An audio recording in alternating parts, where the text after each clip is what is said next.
వీటన్నిటిని లేబర్ డిపార్ట్మెంట్లో ఐటీఐలు, పాలిటెక్నిక్ వచ్చేసి టెక్నికల్ ఎడ్యుకేషన్, స్కిల్స్ యూనివర్సిటీ వచ్చేసి ఐటీ అండ్ ఇండస్ట్రీస్ కింద ఉంటే వీటన్నిటిని సింగిల్ అంబ్రెల్లా కిందకి తీసుకొచ్చి యంగ్ ఇండియా స్కిల్స్ యూనివర్సిటీ అండర్లోనే పాలిటెక్నిక్, ఏటీసీలను, ఐటీఐలను అన్నిటిని ఒక దగ్గరికి తీసుకొచ్చి హండ్రెడ్స్ ఆఫ్ క్రోర్స్ దాని మీద ఖర్చు పెట్టి పిల్లల్ని ఎంపవర్ చేసి వైట్ కాలర్ జాబ్లని రీప్లేస్ చేయాలంటే బ్లూ కాలర్ జాబ్ అంటే స్కిల్, నైపుణ్యం. విద్య నైపుణ్యం కాదు. Language is not knowledge. Language అనేది ఒక కమ్యూనికేట్ చేయడానికి. అమెరికాలో బిచ్చమెత్తుకునేటోడు కూడా ఇంగ్లీష్లో మాట్లాడతాడు. చైనాలో ఇంగ్లీష్ వచ్చిన వాళ్ళు 10% కూడా వెళ్ళరు. జర్మన్లో కూడా hardly 10%. You go and see South Korea. మరి చైనా, జర్మన్, సౌత్ కొరియా ప్రపంచాన్ని ఎట్లా శాసిస్తుంది ఇంగ్లీష్ రాకపోతే? ప్రపంచాన్ని ఈరోజు ఒకవేళ చైనా గిన ఉన్న పలంగా నా అప్పు నాకు గట్టని అమెరికాని అడిగితే వాడు డబ్బులు కట్టలేక ఆ దేశాన్ని వాడికి ఇవ్వాల్సిన పరిస్థితి. అమెరికా క్యాష్ రిచ్ కాదు, చైనా ఇస్ క్యాష్ రిచ్. చైనాకున్న అప్పు అమెరికా కట్టాలంటే వాడి దగ్గర డబ్బులు లేకపోతే వాడి దేశాన్ని తీసి వాడికి అప్పచెప్పాలి. ఊర్లలో అప్పుడప్పుడు మనం భూమి ఇల్లు పెట్టి అప్పు తెచ్చుకుంటే కట్టలేక ఇల్లు భూమి వానికి అప్పులోనికి ఇస్తాం కదా పటానికి. అట్లా అమెరికా దేశాన్ని చైనాకి ఇవ్వాల్సిన పరిస్థితి. అందుకే ఎవరు ఏది మాట్లాడినా, ఎవరు ఏం చెప్పినా 25 సంవత్సరాలు మనం అమెరికా వైపు చూసినాం. చాలా నేర్చుకున్నాం, చాలా సంపాదించినాం, చాలా గుర్తింపు వచ్చింది. ఇక అమెరికా అనేది మనకు అంత గొప్ప అవకాశాలు ఇచ్చే దేశం కాదు. ఇప్పుడు మనం ఫోకస్ షిఫ్ట్ చేయాల్సిన జర్మనీ మీద, జపాన్ మీద, సౌత్ కొరియా మీద, సింగపూర్ మీద, చైనా మీద. ఈరోజు కోట్లాది ఉద్యోగాలు, ఉపాధి అవకాశాలు ఆ దేశాలలో ఉన్నాయి. మనం జర్మనీ నేర్చుకోలే, జపనీస్ లాంగ్వేజ్ నేర్చుకోలే, కొరియన్ లాంగ్వేజ్ నేర్చుకోలేదు.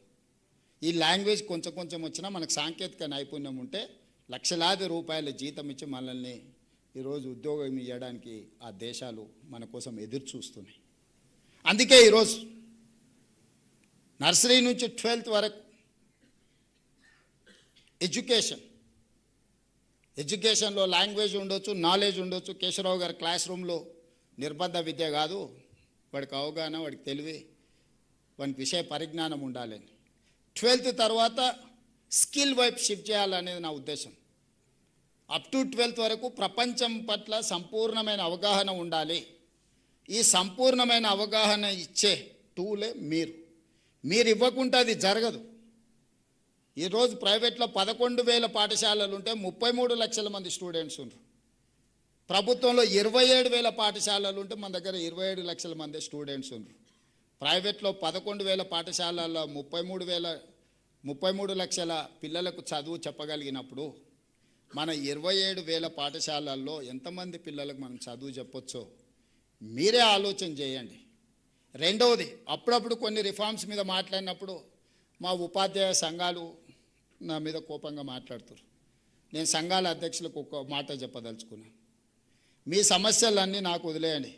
ఉపాధ్యాయ సంఘాలు ఏ సమస్యల మీద అయితే కొట్లాడుతున్నారో మీరు అడగకుంటేనే మీ సమస్యను పరిష్కరించే బాధ్యత నేను తీసుకుంటా. మీరు ఏది అడగాల్సిన పని లేదు, మీ ఇంటికి పంపిస్తా. మీ ప్రమోషన్లు మీ ఇంటికి పంపించినా, మీ బదిలీలు మీ ఇంటికి పంపించినా, మీ రిక్రూట్మెంట్, డిఎస్సి రిక్రూట్మెంట్ ఏమైనా ఫ్రెష్ రిక్రూటీస్ ఇక్కడ ఎవరైనా ఉంటే లేదా మీ ఫ్రెండ్స్ ఉంటాడు కానీ 55 డేస్లో 11,000 నోటిఫికేషన్ టు అపాయింట్మెంట్ వరకు 55 డేస్లో నేను ఇచ్చిన. ఇంతవరకు ఎప్పుడైనా జరిగిందా? ఈ ప్రభుత్వం మీది కాబట్టి మీకోసం పనిచేస్తుంది. మీ సమస్యల పూచి నాది. ఉపాధ్యాయ సంఘాలకు నా సూచన, పిల్లల సమస్యల మీద మీరు కొట్లాడండి నాతోటి. మీ సమస్యల మీద కొట్లాడకండి. మీకు కంఫర్ట్ ఉంది, కంఫర్ట్ లేకపోతే ఏదైనా కావాలంటే నేను ఇస్తా. నెక్స్ట్ 3 years ఆర్ 5 years ఒక పంచవర్ష ప్రణాళిక పెట్టుకొని ఒక 5 ఏళ్లలో ఈ ఎడ్యుకేషన్ సిస్టమ్ని మేము మారుస్తాము, ఆదర్శంగా నిలబెడతాము. ఈ దేశంలోనే కాదు ప్రపంచంలో ఉండే దేశాల నుంచి వచ్చి మా ఇన్స్టిట్యూషన్స్ చూసే విధంగా మేము మారుస్తాము.